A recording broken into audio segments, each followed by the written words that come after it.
నమస్తే. ఎలా ఉన్నారు? బాగున్నారా? నేను మీ పద్మజ. ఈరోజు మనం పండిన కాకరకాయలతో రోటి పచ్చడి ఎలా తయారు చేసుకోవాలో చూద్దాము. మనం తెచ్చుకున్న కాకరకాయలు అప్పుడప్పుడు కొన్ని పండిపోతుంటాయి. అవి పడేయకుండా వాటితో రుచికరంగా పచ్చడి ఎలా తయారు చేసుకోవాలో చూద్దాము. ఈ రోటి పచ్చడి అన్నంలోకి చాలా బాగుంటుంది. ఏమాత్రం ఆలస్యం చేయకుండా 10 నిమిషాల్లో తయారు చేసుకుని ఈ పండిన కాకరకాయల పచ్చడి ఎలా తయారు చేసుకోవాలో చూద్దాము. నేను తెచ్చుకున్న కాకరకాయలు ఈ 3 పండిపోయాయండి. వీటితోనే నేను మీకు రోటి పచ్చడి ఎలా చేయాలో చూపిస్తాను. కాకరకాయలు ఇంతకన్నా ఎక్కువ పండినవైనా కూడా పర్వాలేదు. ముందుగా కాకరకాయల్ని శుభ్రంగా కడిగేసుకొని ఇలా మీడియం సైజు ఉన్న ముక్కలుగా కట్ చేసుకోండి. ఇవన్నీ రెడీగా పక్కనుంచి పచ్చడి కోసం తాలింపు వేసుకుందాము. ఒక కడాయిలోకి 2 టేబుల్ స్పూన్ల నూనె వేసుకొని నూనె బాగా వేడైన తర్వాత అందులోకి 1 టీ స్పూన్ శనగపప్పు, 1 టీ స్పూన్ మినపప్పు, అలాగే 1 టీ స్పూన్ ఆవాలు వేసుకొని దోరగా వేపుకోవాలి. ఇవి ఇలా కొంచెం దోరగా వేగిపోయిన తర్వాత ఇందులోకి 10 నుంచి 12 దాకా ఎండుమిరపకాయలు వేసుకొని వాటిని కూడా వేపుకోవాలి. ఎండుమిరపకాయలని మాడనివ్వద్దండి.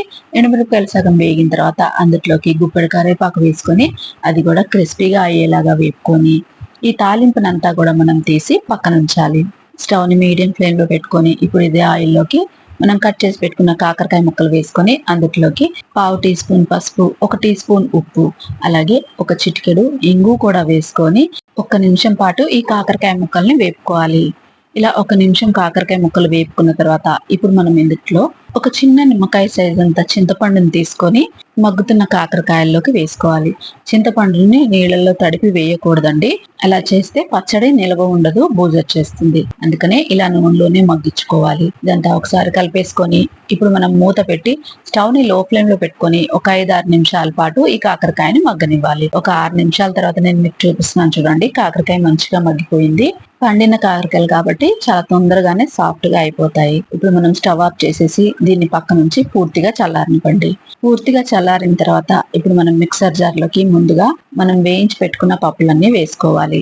దాంతో పాటు 1 టీ స్పూన్ జీలకర్ర, అలాగే ఒక 5-6 వెల్లుల్లిపాయ రెబ్బలను వేసుకొని దీన్ని కోర్స్ గా గ్రైండ్ చేసుకోవాలి. చూడండి ఇక్కడ నేను చూపిస్తున్నట్టుగా ఇలా కోర్స్ గా గ్రైండ్ చేసుకోవాలి. ఇలా గ్రైండ్ చేసుకున్న తర్వాత ఇప్పుడు మనం ఇందులోకి మగ్గించి పెట్టుకున్న కాకరకాయ ముక్కల్ని కూడా వేసుకోవాలి. ఈ రోటి పచ్చడిలోని కారాన్ని బ్యాలెన్స్ చేయడం కోసం ఇందులోకి ఒక చిన్న బెల్లం ముక్కని వేసుకోండి. బెల్లం ముక్క వేయడం వల్ల కాకరకాయ పచ్చడికి మంచి రుచి వస్తుంది. ఈ పచ్చడిలోకి కొంచెం గోరువెచ్చని నీళ్లు పోసుకుంటూ ఈ పచ్చడిని ఇలా మెత్తగా గ్రైండ్ చేసుకోవాలి. ఇలా గ్రైండ్ చేసుకున్న ఈ కాకరకాయ పచ్చడిని మీరు ఇలాగే అన్నంలోకి తినేసేయచ్చు.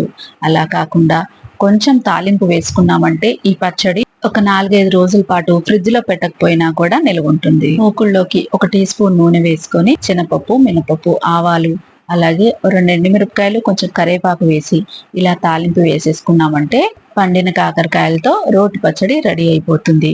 వేడి అన్నంతో ఈ కాకరకాయ పచ్చడి చాలా రుచిగా ఉంటుంది. చూసారు కదండి, పండిన కాకరకాయలతో రోటి పచ్చడి ఎలా తయారు చేసుకోవాలో. ఎంతో ఈజీగా 10 నిమిషాల్లో తయారు చేసుకునే ఈ కాకరకాయ రోటి పచ్చడి కనుక మీకు నచ్చినట్టయితే లైక్ చేయండి, షేర్ చేయండి, కామెంట్ చేయండి. ఇలాంటి మరిన్ని మంచి రెసిపీస్ కోసం నా ఛానల్ ని సబ్స్క్రైబ్ చేసుకోండి. మరో మంచి రెసిపీతో మళ్ళీ కలుసుకుందాం. అంతవరకు సెలవు. నమస్తే.